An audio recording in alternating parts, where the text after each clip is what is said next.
to override our governor's veto. I read his letter.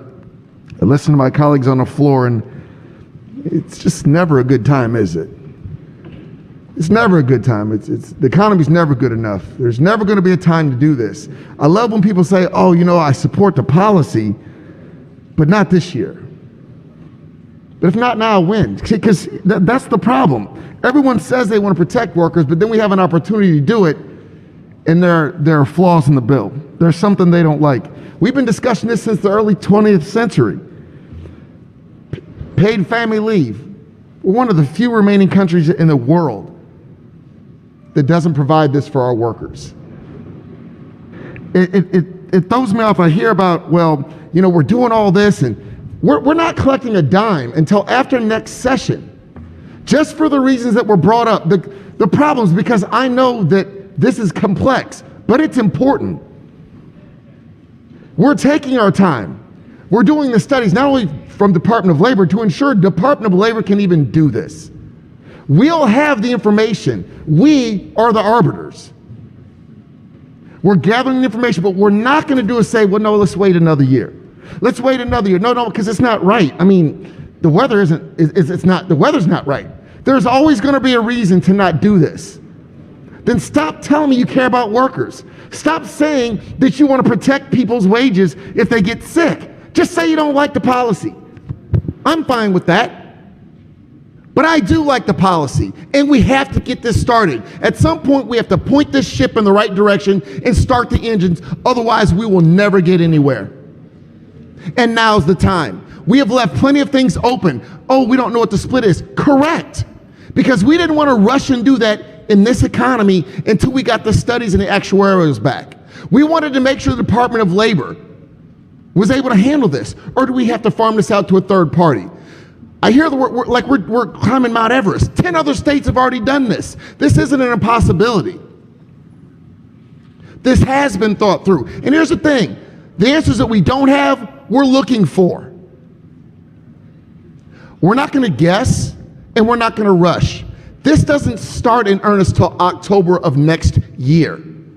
We will have come back and have made some decisions on how we're going to do it. I don't mind you saying you don't want to protect workers. I don't mind you saying you don't want to protect their wages when their families are sick. But just say that. Because at the end of the day, it's never going to be good timing. We just had a global pandemic. And we hear, and I read the governor's letter about the 40 years high inflation. You know, the pandemic, families suffered. They lost family members. And if you remember, they also had to lose family members that they couldn't come around.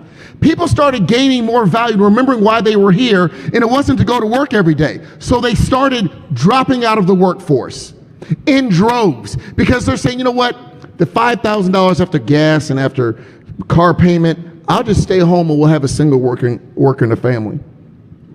They started choosing their families, and I want them to not have to make that decision and split it up. We're going to incentivize these individuals to come back to work. This departing workforce, we're going to clear that up. We're going to provide a benefits package for somebody that works a minimum wage job. What's so villainous about that? They're investing in themselves. We're asking them to do that. The pandemic should have shown us one thing. People get sick. People die. How are you going to spend your life, working or caring for your family? This allows them to do both and still get paid. There are things that we have not thought out. There are things that we're still discovering, and that's why we have the study. That's why we didn't implement it till next year. So please just tell me you don't like the policy. I'm fine with that because there's never going to be a time. But I'll tell you the time is now.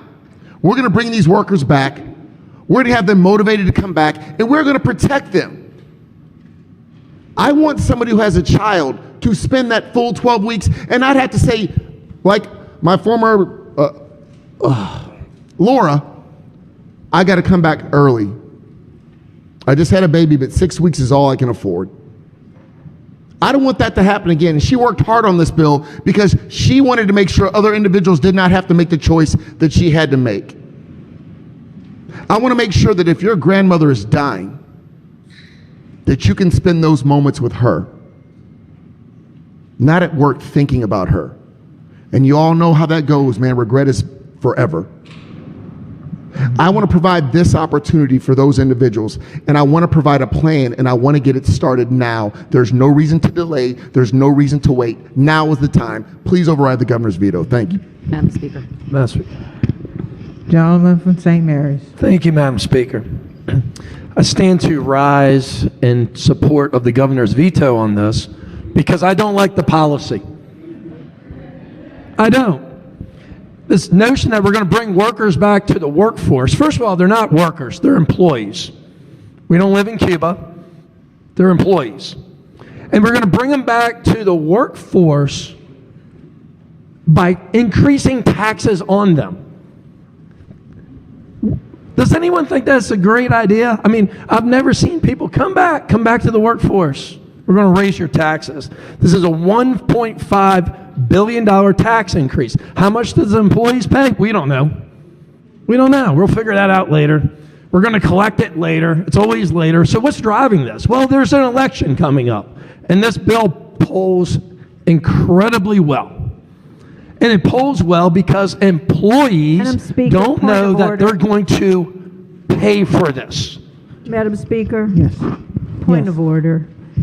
I think the gentleman has forgotten that we don't impugn motive on the floor. We're not impugning motives, Madam Speaker. I'm simply suggesting that we're passing the bill now, collecting the money later after the election. That's not impugning motives. That's a statement of fact. That's what the bill says. So we do have an election coming up. And there's a reason why we're passing it now. I believe that the reason why we're passing it now is because of the election.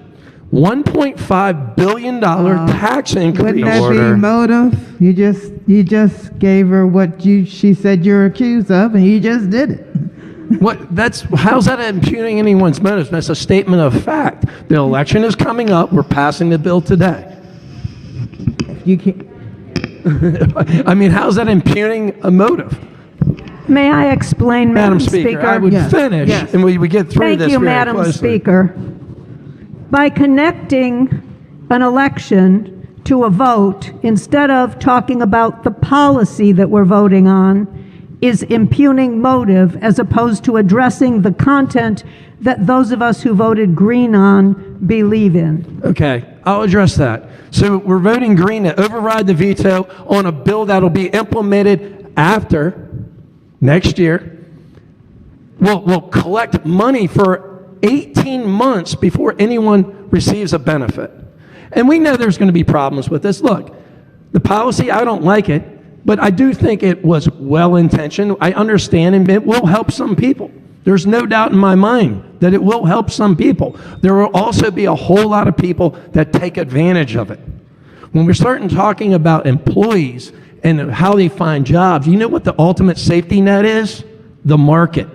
Because when you can't find a job, you know what? You can go to another job. And when we're sitting there strangling businesses time and time again, taking $1.5 billion, not just from the business owners, but from the employees, that is a big problem. I stand to rise, and I urge a green vote or a red vote, abstain to veto on this. Thank you, Madam Speaker. Gentleman from Montgomery. Thank you.